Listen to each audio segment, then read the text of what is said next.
Sometimes you feel like you're in a fishbowl, and you just kind of have to take a step back and a deep breath. But Lene says they should never lose sight of what's important, the babies. Just take it a day at a time and enjoy every minute of it. So it'll be a lot of fun. And you want to talk about time management. Both Lene and her husband Eric work full-time. They work opposite shifts, so they only need a babysitter a few hours every morning. Okay, Jenny, and I know a lot of people are wondering, a lot of mothers out there, how many diapers do they go through in a day?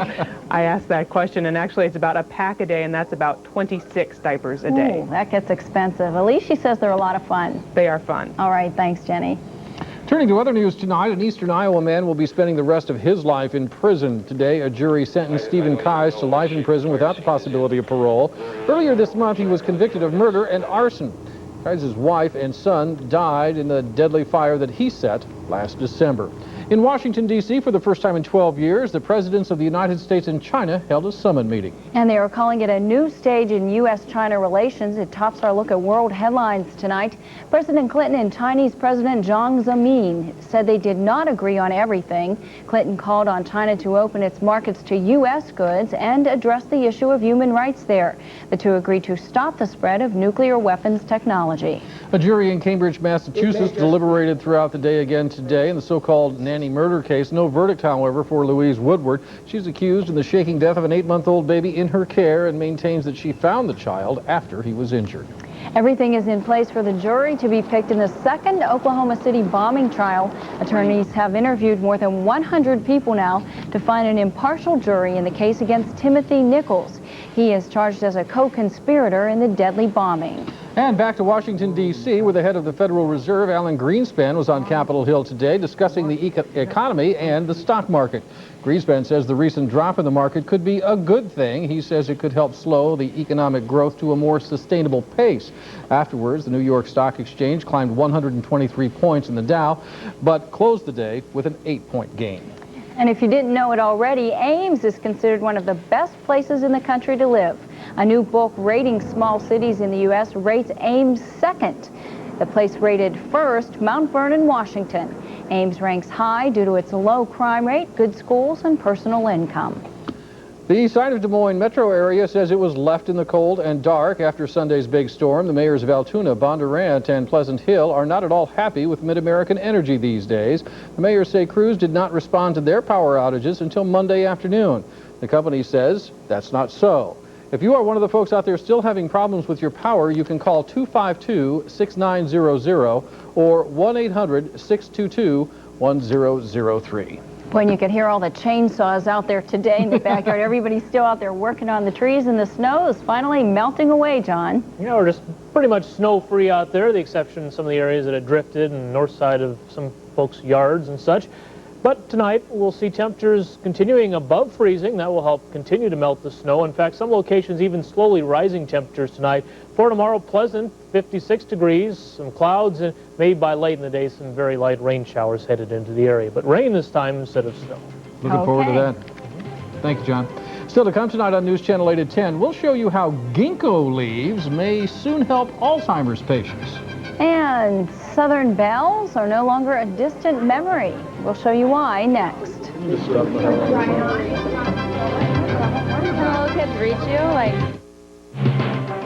You're watching News Channel 8, Iowa's news leader.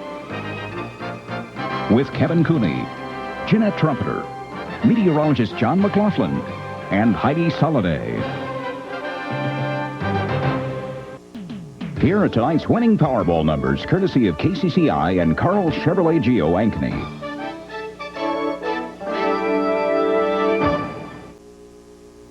It certainly holds some hope for people with Alzheimer's disease. For years, the ginkgo tree has been getting a bum rap for its smelly fruit and funny name, but now it's getting some serious respect as a drug for Alzheimer's disease. Virginia Huey of our Ames Live link tonight tells us that researchers have found ginkgo extract actually can delay memory loss in some Alzheimer's patients. The first ginkgo tree sprouted on Earth some 230 million years ago. Charles Darwin called them living fossils, and now some U.S. neurologists are calling the ginkgo a promising drug for Alzheimer's patients. It does hold some hope that we can at least help those patients, not cure them, but help those patients who have Alzheimer's disease.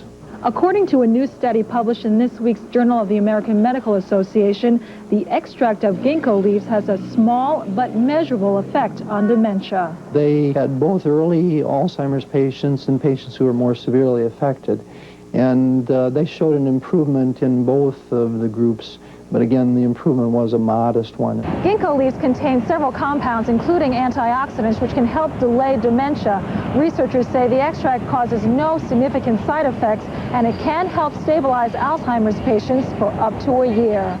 Even so, don't rush out to your local drugstore to stock up on ginkgo pills. Many don't contain all the active ingredients, and anyone experiencing memory lapses should first consult a physician. I think if the patient has Alzheimer's disease, I would tell the family that it's worth a try, and if they felt it was helpful, I'd certainly have no objection to them continuing with it. In Ames, Virginia Huey, News Channel 8. We should also point out that ginkgo pills are not regulated by the Food and Drug Administration and are not accepted yet as any sort of treatment for Alzheimer's disease. But doctors we checked with today say there's probably no harm to patients if they take them. Well, we all know the flu season is just around the corner, so it's time to get out and get those flu shots. Iowa Methodist and Iowa Lutheran hospitals are giving flu shots as part of our Feel Your Best series. You can stop by the Kaleidoscope Mall downtown tomorrow from 11 until 1:30. You can get a shot for $9. We're all getting flu shots down here at the station on Friday or something. Friday, yeah. Something to look forward to. Eat some of those ginkgo berries, and I'll be fine all winter long. You'll smell, though. Yes. Those things Live put up out quite in a the dog stink. kennel, probably. Yeah, we'll talk about the weather. It's not too bad next. Meteorologist John McLaughlin has been awarded the National Weather Association's seal of approval for excellence in television weathercasting.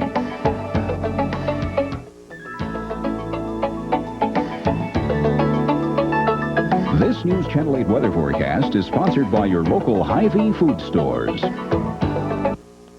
Temperatures have been fairly pleasant this evening. We have nice south winds aloft, and that is keeping temperatures fairly steady. In fact, even a few locations bumping up a few degrees. 48 right now, partly cloudy skies. There's your wind out of the south at 13. You go up about 3,000 feet or so, and they're about 30 miles per hour. 43 the dew point, 83% humidity, and the pressure continues to fall at 29.89. We'll call it steady temperatures across the region for tonight. Winds out of the south and east at the surface. You go up just a little bit, and they swing around to the south and west. For tomorrow, southwest winds, temperatures in the 50s again, mostly cloudy skies by late in the day. Up to the north, chance for some light showers. Doesn't look like anything significant, at least right now anyway. 40 for Mason City, 54 Dodge, 48 in Audubon, 48 in Lamoni, down in Ottumwa, 50 degrees, 55 was the high in Des Moines today. Early this morning, light fog and 30 degrees. Across central Iowa, head down Highway 30, temperatures in the low 40s, go down south around 34, 48 degrees currently in Sheraton, and Creston, 46. Look at the satellite picture. We had some mid-level clouds drifting over the state today. More significant cloudiness is up to the north of us. That's ahead of this next system, and that's where some light rain and snow will be developing over the next 24 hours, but again, looks to stay north of Iowa with just a chance for some showers, maybe an isolated thunder shower across the far northern reaches of the state. Overnight tonight, we have a warm front that's been lifting north across the state. For tomorrow, we'll see sunshine off in the eastern portion of the country, but clouds over much of the upper Midwest. Maybe some rain developing in this area. Head north of the warm front up across Detroit Lakes, Fargo, the Grand Forks area, and some light snow a possibility. But this system will not be a big one until it moves on into the eastern portion of the country through the weekend and early next week, and a chance of it strengthening. Let's check the forecast for Des Moines and central Iowa for tonight. We'll see partly cloudy skies, steady temps, and south-southeast winds 10 to 15. For tomorrow, mostly cloudy conditions, southwest winds 15 to 25, a high of 56 degrees. For tomorrow night, clouds, isolated showers, possibility anyway, 40 for the low. And for Friday, an isolated shower early in the day, otherwise decreasing clouds and a temperature near 50. Right now, the weekend looks dry, just a very, very slight chance of any precipitation, upper 40s to low 50s. Not too bad out there. It'll be a great one. Should be a pretty good day. Yeah, at least mild for tomorrow night. And I'll be home eating all the candy. Okay, thanks, John. Halloween is only 2 days away, and if you haven't got that costume yet, it may be slim pickings. But all those last-minute procrastinators were out looking tonight. We'll show you what's hot this year next. Closed captioning of News Channel 8 is brought to you as a public service by KCCI and the cardiologists, surgeons, and staff at the Iowa Heart Center.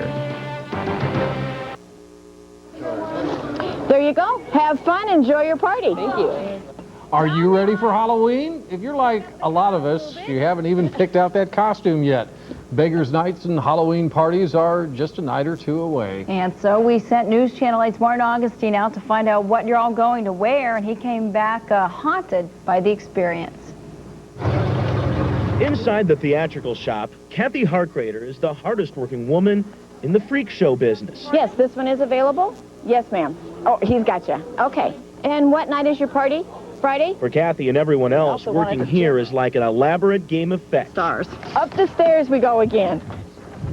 Pick up the cow, move it. I am looking for a wizard costume for this gentleman, and I just found one. No? Okay. It's available for you. I don't think I'm interested. Okay. In this store, the days before Halloween are like the days after Thanksgiving in the shopping mall. We're going to go as Batman and Robin, but they're sold out. No, they're all gone. It's hectic. Oh, it's been a great day. I am disappointed I didn't get my first choice. But Kathy and her costume crew are crafty, She can do the Charleston all night long. coaxing you into costume. You want to know what it is? Carmen Miranda. It's the lady that wears all the fruit on her head and that big hat. It is the Ziegfeld Showgirl. Oh, do you like it? It's very poofy. Very poofy. Sometimes they even find what you want when you didn't think you'd get it. I got the Batman and Robin one.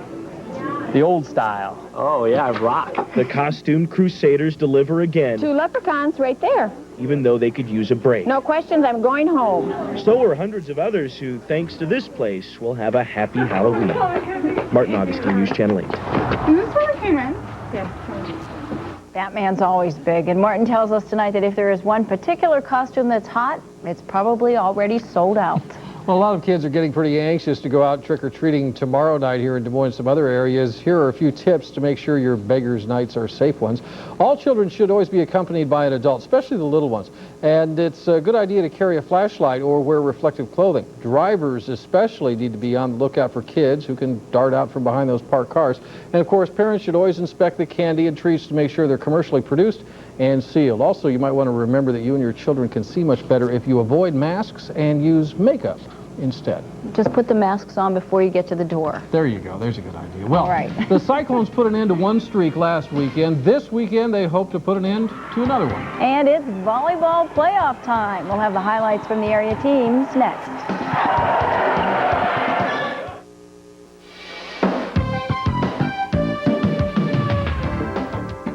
Tonight's News Channel 8 Sports is sponsored by United States Cellular. Jason Elliott in for Heidi. Do you think there could be enough Iowa State fans down in Kansas to tear down a goalpost or something? Well, maybe not enough to do that, but enough to cheer the guys on, I think. And the guys are looking pretty good after that win against Baylor. Well, this certainly could be a big week for the Cyclones. Now, last Saturday, they end the 13-game skid, and now this week, Iowa State's at Kansas, and they try to end that long road losing skid. Our own John Myers now takes a look. One streak down, the goalpost with it, and one more to go. The road game losing streak at 29 in a row and holding. Now halfway healthy, and with the momentum of a win, can the Cyclones make it 2 wins in a row? We try to go into every game believing we're going to win. Some of them we have a better chance at others. This one we definitely got a good chance of winning, and we're going to go out and try to do that and take advantage of it. Well, by stopping that losing streak at home with the win against Baylor, the Cyclones now believe anything is possible. The next objective on that long list of things to do, stop the road losing streak. That chance comes Saturday at Kansas. Cyclones were able to get to the quarterback against the Bears. That tactic could come in handy at Kansas, a team struggling on offense. Like the first series of the game, we hit him, and you know that kind of gets happy feet. Every quarterback's that way. Once you start hitting them like that, they start hearing footsteps. Now we try to get as many people with the ball flying around, tackling, being a tough guy attitude. And another encore by the defense, and this team may be talking winning streak, the first time in a long time. This football team can end some more streaks before the season's out. With the schedule we got to play and with some of the teams we're going to play and with some of the lack of success we've had either at home or on the road. So we'll do all that we can to try and win a football game again and keep the streak alive this week. John Myers, News Channel 8 Sports. Now, while Iowa State's on the road, the Drake football team is back home this week, and the Bulldogs hope to snap out of a 2-game skid. They've lost back-to-back games after their 14-game home streak ended. However, the Bulldogs' season now is hardly over. It's always tough to come back from a loss, and it's going to be a challenge, but we've got some guys that are great competitors. Jeremy Fisher got up in front of the team right after the game, and he said, guys, he said, I'm not losing another game in the Drake uniform. He says, I've only got 3 left. He said, start thinking about Aurora. It is Drake and Aurora this Saturday. Kickoff is set for 1:30. High school volleyball is getting pretty serious now, and tonight it's regional quarterfinal action across the state. Now at Bondurant-Farrar, the Blue Jays, well, not playing jump rope. They were playing host of Madrid. Bondurant coming up here. Keep trying that jump rope thing. Bondurant, Lily Williamson, the set. Jacqueline Sullivan coming up here. She hits them where they ain't, apparently. Big night for the Lady Jays. Tiffany Gordon, the monster kill, and Bondurant wins it in 3 games tonight. More playoff volleyball. This is Moravia and Melcher Dallas. The crowd captivated. Game 2, Melcher Dallas. Nikki Hazelhoon delivers the spike. It's the point. That's the objective. Moravia, though, coming right back on the other side. They, too, can spike as well. This is Vicky Rowley who hammers it right down, but in a losing cause, Melcher Dallas wins tonight in 4 games. Des Moines Men's Soccer, they have a new head coach, and they didn't have to look very far to find him. Team captain Al Driscoll gets the job, and this guy is going to be busy. Driscoll says he will stay on the field as a player coach. Well, I've been the captain for the last 4 years, which is kind of like an assistant coach role, and becoming a head coach is going to take a little bit more time, a little more effort. I'm going to be a little more responsible for what actually happens on the field, and that'll all be a challenge.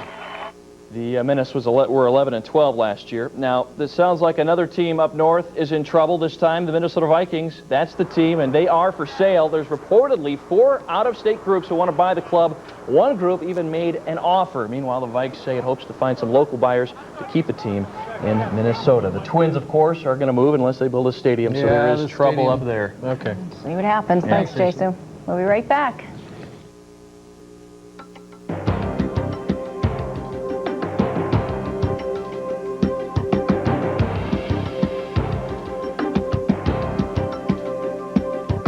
El Maco back with the warm forecast. Yeah, not too bad. Steady temps overnight tonight in the mid to upper 40s. Then for tomorrow, we should see 56 degrees, clouds, maybe a chance of rain late in the day.